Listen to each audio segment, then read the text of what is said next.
mu da sauraron mu kamar da yadda za ku gani yadda wannan hidima na bikin Maulidi ke ci gaba da kankama kenan a nan jihar Bauchi garin Yakubu. Kuma idan za ku iya gani dai yara, manya, mata da maza kowa cikin farin ciki.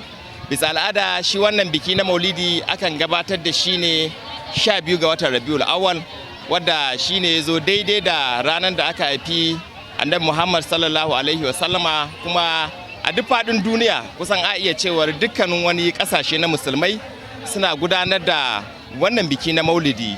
Kuma kamar yadda kuke gani a nan jihar Bauchi dai ta ko ta wani bangare makarantun islamiyya da sauran al'umman musulmi suke nuna farin cikin su da wannan rana.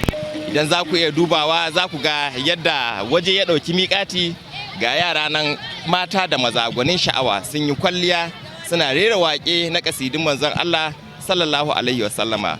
Masu kallon mu da sauraron mu, Muhammad Awar sunana daga jihar Bauchi garin Yakubu, nake cewar a kasance da tashan WTV a cikin wannan shiri na musamman na bikin Maulidi daga jihar Bauchi. Wallahi gaskiya wannan rana bani da kamarta. Babu ranar da za ta fi mun wannan rana sai ranar da na je sauke arfa na je rauda na Annabi Muhammad sallallahu alaihi wasallama. Ita kadai ce za ta fi mun wannan rana farin ciki. Ai ba a jin zafin rana yau. Yau babu zafin rana. Yanzu kaga kullum yanzu gaba ɗaya ne za mu kada tafiyar da za ka yi da kafa. Idan ba wannan ranar ba ce kwatankwaci ɗaya bisa goma ta ba ka iya yin ta. Saboda ranar ce Allah ne yake mana.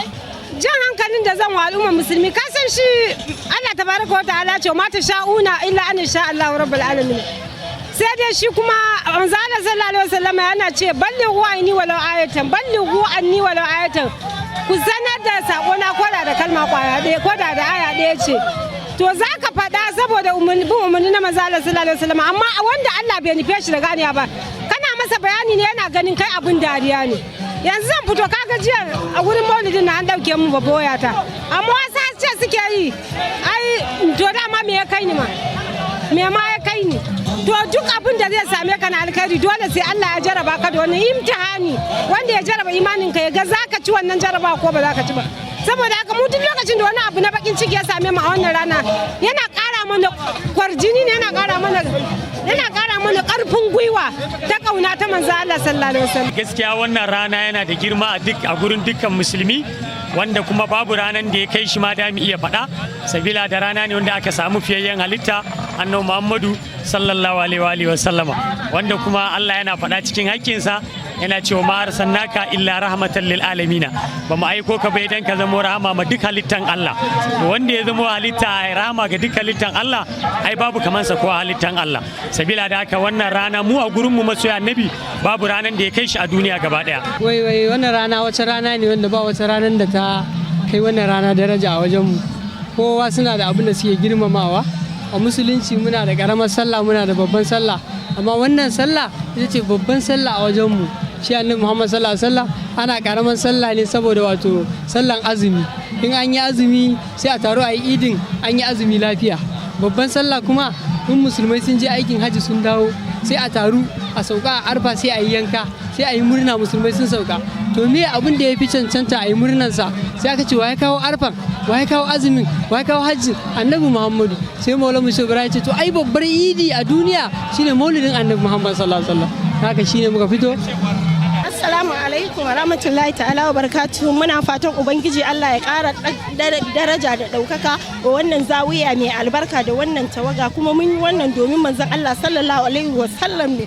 Duk wanda yake bata mana al'amarin mu shi da Allah muna godiya. Gaskiya fitar bana ta yi daban, sabila da fitar bana gaskiya ga yanayi na rayuwa na rashin kuɗi, amma al'amura sun yi kyau. Sun yi kyau, mun gode wa Allah, kuma hidima ya yi kyau, ya tafi lafiya. Muna fatan kowa da ya zo wannan taro lafiya Allah ya maishe shi gida lafiya, muna fatan haka. Yawwa kuma mun kuma gode muku da kuka zo kuka ɗauki wannan al'amari za ku yada wa duniya, kowa da kowa ya ga farin cikin da yau muke cikin ta. Yau muna cikin farin ciki mara misaltuwa. Muna godiya.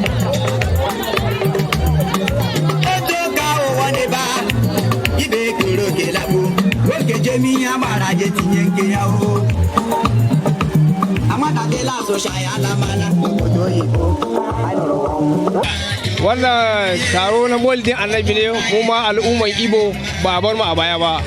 Gashi mun fito matanmu da yaranmu da gaba daya saboda mu da farin ciki da fiyayyen aihuwar fiyayyen halitta saboda shi manzo Allah ya zo ne ya haɗa kan al'umma gaba daya yawa a aiko shi ne zuwa ga dukkan kabilu ne gaba daya insha Allah babban farin ciki samuwan manzon rahama yawa ma sannaka illa rahmatan lil alamin kaga duk alami ya shiga ko ba ga wani ba kabila ba wani jinsi inda halitta na adam ne to sunansa alami ya shiga ko da ba musulmi bane ko da musulmi lalle insha Allah abun burgewa babba daga wannan ranar shine muna burgewa da ranar haihuwar annabi Muhammad sallallahu alaihi wasallam gaskiya muna jin farin ciki sosai yanda ba za mu iya misaltawa ba har ga Allah wannan shekarar menene ya bambanta shi da sauran shekaru to gaskiya wannan shekaran akwai tsari akwai tsaro gaskiya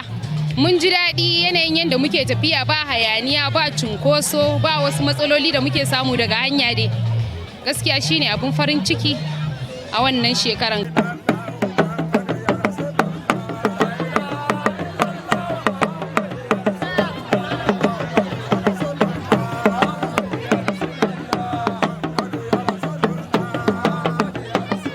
Ina fatan alheri ga duk mutanen musulmin Najeriya gaba daya inda muka yi wannan bikin lafiya Allah Ubangiji ya maimaita mana kuma muna roƙon arzikinsa Allah ya ba mu zaman lafiya a Najeriya Allah ya ba mu arziki do sadan abinci Allah Ubangiji ya kawo mana saukinsa.